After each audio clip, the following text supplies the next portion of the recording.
Hello everybody, my name is Aceface. Today we're going to be doing some more of the T0 to T6 Abyss series. We've made some advancements yet again with our character right here. So before we've been using a Tech 1 fitted or like Tech 1 weapon fitted Retribution, as you can see here with the small focused modulated energy beams. Now, you know what happened? We've got the skills to be able to use the Tech 2. We've been making some pretty decent advancements in terms of our skills. Soon got Capacitor Systems Operations 5. So we will be getting some good capacitor very soon. There's a small energy turret. See here. Level 5. So that means we can use the Tech 2 beam lasers. Now we've got a bit of wallet balance right here. So we'll be able to then fit them by buying them, because the Tech 2 beam lasers, they're not exactly the cheapest. Fire support right here, exactly. These small focused beam lasers, buy 4 of these guys. You can sort by price, just make sure. 4 of these, and then we're also going to buy a special cam battery, because we need to be able to fit a good cam battery, because the Tech 2 will not fit with our current skills right now. So we're going to be buying a Republic fleet. Small cam battery. Are there any other ones you couldn't get? Any small cap battery? No, the Republic fleet is the best. You can get this right here. You can just unfit, unfit, unfit, unfit, and unfit right here. So our Retribution is going to be a little bit more expensive. It's going to be a little bit more expensive. It's not nice to see flying like a bit more of an expensive ship, because you don't want to lose it, but it's not that much more expensive. As you can see here, 66 million ISK. We fit just about right here. It's great to see. We can remove this X-ray now. We don't need this X-ray anymore. We'll be using the Tech 2 ammunition now. Aurora. Aurora S. 4 of these guys. And then Gleam S. Gleam is the really good tracking weapon system. So it's really good for tiny stuff that's orbiting us very closely. So look here, you want to check this out. This is a really cool thing. If we go in Aurora, 145 DPS is not so high DPS, but look at that range. 41 kilometer range. It's absolutely amazing. Okay, we're going to be doing some Abyss size. We're going to be switching out our clone first. Put some Calm Electrics in here. Let's get to work. Our wallet now is only 9 million, unfortunately. Okay, let's see now. How much damage do we have with Imperial Navy Multifrequency? 250. I can't wait until we get 300 DPS. I feel like that's a good amount of DPS for the Retribution, because I think on my main character, my Omega character, he gets like 310 DPS, just over 300 DPS. So just if we get that 300 DPS mark, it'll feel good, like we've got a good amount of DPS, because we've always been at 200, then just finally 300, it'll feel good. We're going to look at our skills right here. I've organized our skills slightly to get some damage skills, as you can see here. Got gunnery for rapid firing next, then we'll get a bunch of these support skills. And the great thing about these is that they'll all carry over to the Zealot later. The skills that won't carry over to the Zealot are the Afterburner skills, which I'll train for it, the heavy beam lasers, and the spaceship command skills for the cruisers. They won't carry over, but everything else, they'll carry over really nicely. Like all these skills right here: motion prediction, control burst, long range targeting, rapid firing, surgical strike, energy rigging. All these things, they're going to be carrying over to the Zealot, be able to be fully utilized there. Let's get out of here. I'm going to soon buy a skin, actually. I'll gift it from my main character as a skin, so that we can fly a little bit in style, because I feel like now we're starting to get a bit more used to the Retribution, the T1 Abyss. They're going around like the Tech 2 beam lasers as well now, so we're going to be really powerful. So I think it might be soon an appropriate time to rock a skin. Gonna form fleet and activate. Let's go. Now this is something I want to see right here. The Aurora is going to be crazy, because we're going to be able to do damage straight away. Look, we just go in here, lock this guy up. Come on, lock him up. To get a little bit closer. That's the unfortunate thing about the targeting range problem we've got on the Retribution, is that we need to get skills trained to be able to lock stuff up quicker. But look, we're just doing damage straight away. It's really nice to see. And we could then orbit at like 5 kilometers, stagger the reps a bit, and go with the shorter range ammunition. blast away. We can lower our speed even as well to not out-track ourselves too much. Yeah, the 250 DPS is nice. Look at these skills right here. We get 4%, 3% bonus, 2%, and then down the line we get surgical strike, 3%, and 4% over here of rapid firing. So there's a lot of skills to be trained that will further increase our DPS. Can even go towards this bioaccumulative cache as well to get that, grab that loot. He's soon gonna get destroyed. You can actually just continue firing on this guy. He's very soon dead. You see that? What is optimal? 11 kilometers, so really good range. Alright, come on, get a bit closer now. Closer, close. Oh, we need to just get that. Shoot, please. There we go. It was really annoying that he was just outside of our range, but that's the way it is. I'm considering to go over to pulse retribution in the future.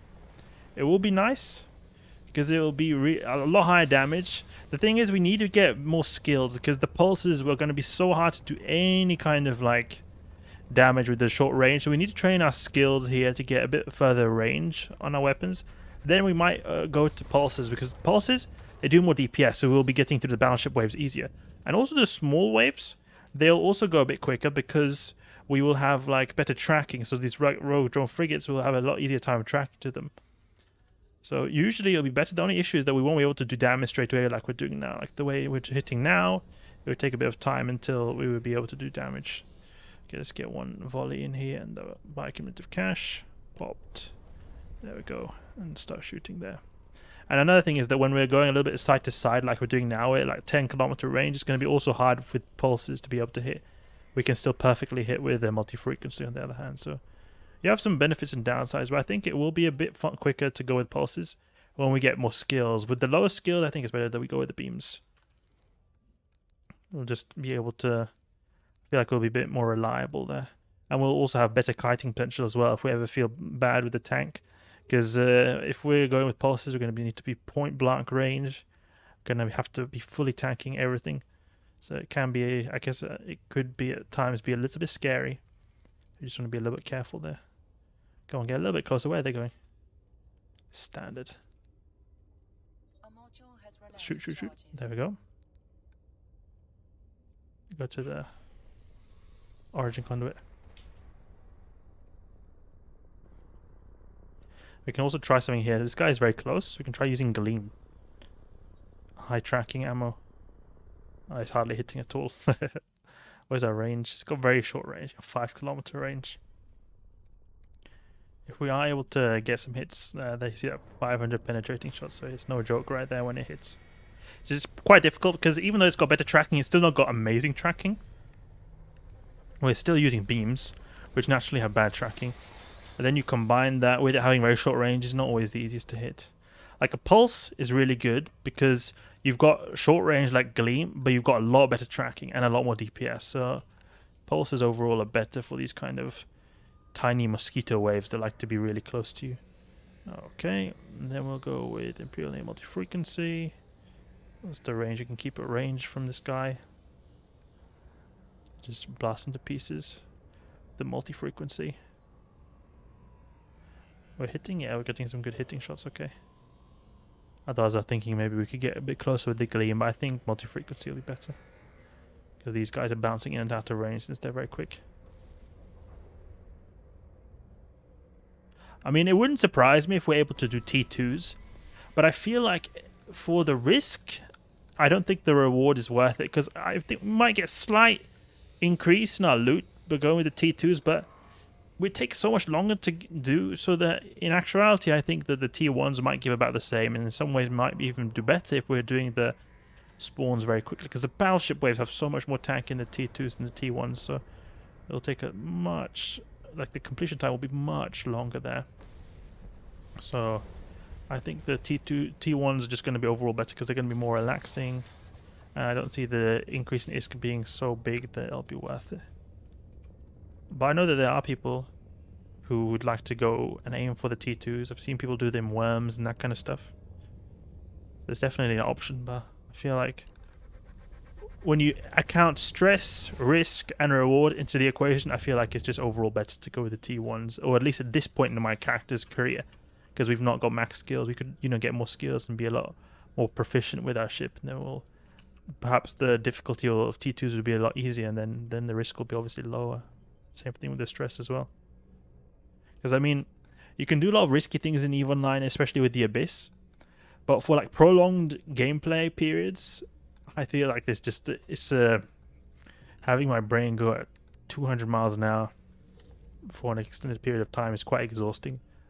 So that's why if I'm going to be doing a lot of stuff, perhaps a little bit more on the easier side rather than the really difficult side, because eventually I'm just gonna hit a wall, make a mistake, lose all my ISK, and it's not going to be the best of a situation when you're trying to get to the high tier Abyss as quick as possible. Okay, lock him up, pre-shoot him, this guy. Almost, his half armor is good. Now we can land a volley here. Okay, we cannot use multi-frequency, but we can shoot this guy here. On volley. Can we move this thing right here? Because this thing is in the way. Where is it? Display empty slots. Enter moving mode for messages. Yeah. Can we put this maybe here? Here maybe? Maybe if we put it a little bit higher, because this feels like it's now in the way of stuff. Like that. Let's move to the biocommutative cache. Oh, Ephialtes just dies so quickly because of our really high DPS compared to the T0s before in that Punisher. Oof, the Retribution is no joke. But we can't use our MWD now because of the double scram. It's alright, it's alright. I'll blast through these people. No problem, no problem. It's perfect application right here. More than perfect. I mean, with the penetrating shots do more damage than hit shots. So it's just really great. I'm getting glances, unfortunately. That's a bit sad to see. Keep a range, maybe.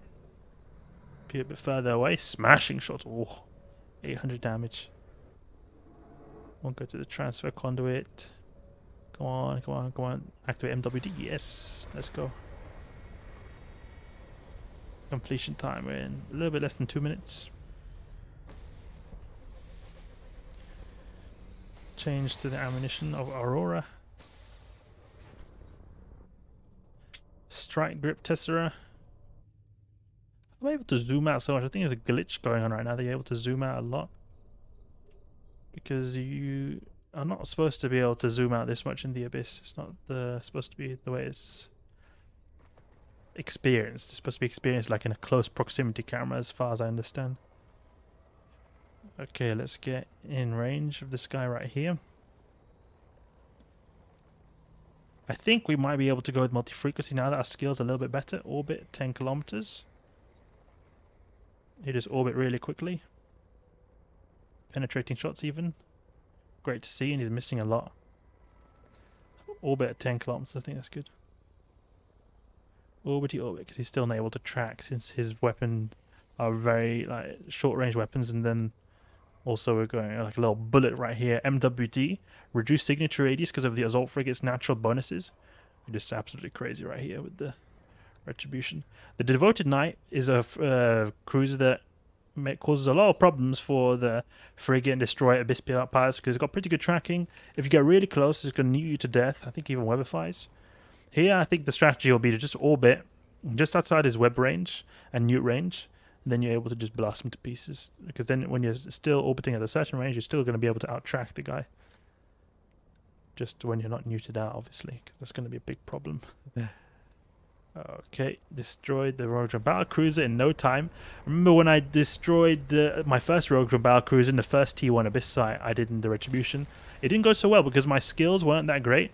So I had a bit of a range issue with my beam lasers. I was using Tech 1 beam lasers, and then I had low skills. So I had to use like standard ammunition, and it took a long time to get through him. But now we're able to, since we've got enough skills that we've got a decent range and multi-frequency, we're able to do so much more damage to the guy and still keep it a safe distance from the Rogue Drone battleship or battle cruiser. So it's really great to see right there. Imperial Navy Standard. Land some volleys right there. Multi-frequency. I'll get the loot first, and then we'll approach these guys. Just shoot them on the way here. I like the idea of securing the loot first. There we go. Oh, clicked on the wrong button. I wanted to click on that one. But thankfully, our ship has a fast lock time, so it's alright. Let's keep a range 8 kilometers. I think is a good range. You can maybe even keep it 8,500 even to keep it a bit further. Because the further range, the better application we've got, just not too far, because then we don't want to be outside our optimal range as well. Okay. Soon destroyed. What is the time? 5 minutes. I think it's good. We complete these sites in a bit over 5 minutes, 5-6 minutes, something like that. I think 6 minutes is the average for our skills right here. Definitely think if we have pulses, it'll be a different story. We'll be able to get it under 5 minutes, because on my Omega account, or this is also an Omega account, but my main account, who has really good skills. Oh, no, I don't want to press that. I want to press F1. He is able to do T1s in under 5 minutes. I think sometimes it might be over 5 minutes, but usually it's under 5 minutes, even in the really long waves, because the pulses do so much DPS. But again, that's something we do. If we do even do it, it's going to be when we have better skills, because right now I think definitely the beams will be better.